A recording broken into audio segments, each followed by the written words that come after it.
असं डायरेक्ट आपण डोळ्याने बघू शकत नाही त्याला. तर या सूक्ष्मदर्शकाचा उपयोग होतो. याच्यामध्ये समजा खाली वस्तू ठेवली काही बघायची असल्याला तर इथून बघावं लागतं. याच्यामध्ये वेगवेगळ्या रेंजचे लेन्स असतात. हा 10चा आहे. 10चा सर्वात लहान असतो, 20चा असतो, 30चा असतो. इथे डायफ्रेम असते, स्क्रू असतो ॲडजस्टमेंट करण्याचा.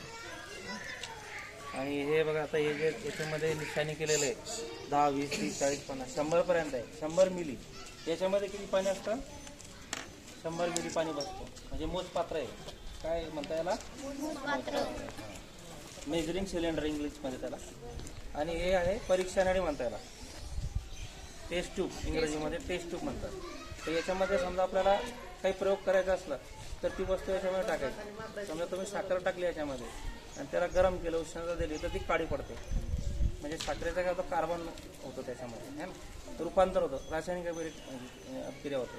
किंवा विविध प्रकारचे तुम्ही रसायन याच्यामध्ये टाकले तर रासायनिक अभिक्रिया झाल्यानंतर दुसरा पदार्थ तयार होतो. 2 पदार्थ एकत्र आले तर तिसरा पदार्थ तयार होतो है ना. तर सोडियम आणि क्लोरीन हे दोघांचा संयोग केला तर सोडियम क्लोराईड तयार होईल, म्हणजे मीठ तयार होतं. लक्षात. पाण्याचं सांगितलं मी, 2 हायड्रोजन आणि 1 ऑक्सिजन, तर त्याच्यापासून पाणी तयार होतं. तर हे त्याचा उपयोग होतो. वेगवेगळे ते या ठिकाणी जास्त आपल्याकडे साहित्य नाही आहे. हे हे चंचू पात्र आहे. याच्यामध्ये समजा रासायनिक अभिक्रिया करताना याच्यामध्ये काही जे रसायन असतात केमिकल ते टाकून याच्यामध्ये रासायनिक अभिक्रिया घडवली जाते आणि याच्यामधून ते उष्णता वगैरे बाहेर निघते. त्याच्या सगळ्या अशी नळ्या लावलेल्या असतात तर ते व्यवस्थित त्या पाण्यामध्ये किंवा त्याच्यात सोडतात त्या. कारण त्याचा स्फोट होऊ शकतो म्हणून ते त्याचा उपयोग होतो. भरपूर केमिकल्स आहे आपले, ते आपण आपल्याकडे उपलब्ध नाही सध्या. आता आपण ते दाखवलं असतं तुम्हाला. याचा घेऊ का? ते चालू आहे. एक स्लाइड रोटेटर आहे. रोटेटर म्हणजे त्याला असं फिरवावं लागतं, मोटर सारखं आहे. हा याच्यानं काय होतं, लाईट तयार होते. असा फिरवला तर रोटेटर होतं, याच्यापासून वीज निर्मिती होते. याच्यामध्ये हे राहतात तांब्याचे तार असतात, डाळ म्हणतात डाळ. याच्यानं लाईट सुद्धा लागतं. समजा आपण कधी लाईट लावला ना, इथे 2 वीज सोडलेले आहे. जसं घर्षण होतं ना तर इथे मॅग्नेट लावलेले. मॅग्नेट चुंबकीय क्षेत्र म्हणजे चुंबकीय विद्युत क्षेत्र तयार होतं इथे हे फिरवल्यावर. टायमर घडली. अशा खरोगामध्ये बघा इथे हृदय दाखवलं आहे ना. असे चार्ट पण आहे आपल्याकडे. हे हृदय आहे, असं हृदय असतं आपलं है ना. हार्ट म्हणतो आपण इंग्रजीमध्ये. तर त्याचे वेगवेगळे कप्पे असतात बघा.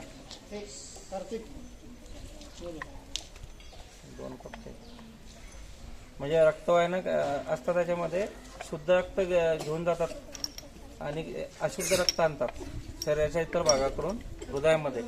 आणि तो हा आपला हृदय काय करतो, फिल्टर करतो त्या रक्ताला आणि आपल्या शरीराच्या सर्व भागांकडे तो पाठवत राहतो. रक्त याच्या हृदयापर्यंत येतो, पुन्हा रक्त आपल्या शरीराकडे जातो. असं हे चालूच राहतं जोपर्यंत आपण जिवंत आहे ना. हृदयाचं फार मोठं काम आहे. हृदय नसलं तर आपण जीवन जगू शकत नाही है ना. हार्ट अटॅक कधी आला माणसाला तो लगेच समजा जोरात आला तर लगेच जागेवर चालला जातो. हार्ट अटॅकचा अर्थ काय होतो, तुमचं हृदय डायरेक्ट बंद पडून जातं. हार्ट अटॅकचा अर्थ काय, आपले जे रक्तवाहिन्या असतात ते ब्लॉक होऊन जातात, त्याच्यामध्ये चरबी वगैरे साचते आणि त्याच्यामुळे काय म्हणतात त्याला अँजिओप्लास्टी किंवा अँजिओग्राफी करता का नाही, हार्टची सर्जरी करतात है ना. कोणी म्हणतात त्याला हार्ट अटॅक आल्यानंतर असं ब्लॉकेज झाले आहे ना, तर ते ब्लॉकेज काढले जातात आणि त्याच्यानंतर काय होतं, रक्त विसरणाचा जो पुरवठा आहे तो व्यवस्थित होतो काढल्यानंतर. ते कळत नाही पण ते त्याची तपासणी करायला पाहिजे आपण वर्षातून एकदा. कोलेस्ट्रॉल जो असतो आपल्या रक्तामध्ये मिसळतो तो, आणि कोलेस्ट्रॉल काय करतो, रक्ताला अडथळा निर्माण करतो आणि ते अडथळा निर्माण करतो जो रक्त आपल्या हृदयापर्यंत येत नाही. आणि तेव्हा काय करतो तो रक्त थांबलं तर मग आपला हार्ट काय करतो, तो पंपिंग करणं सुद्धा थांबवून देतो.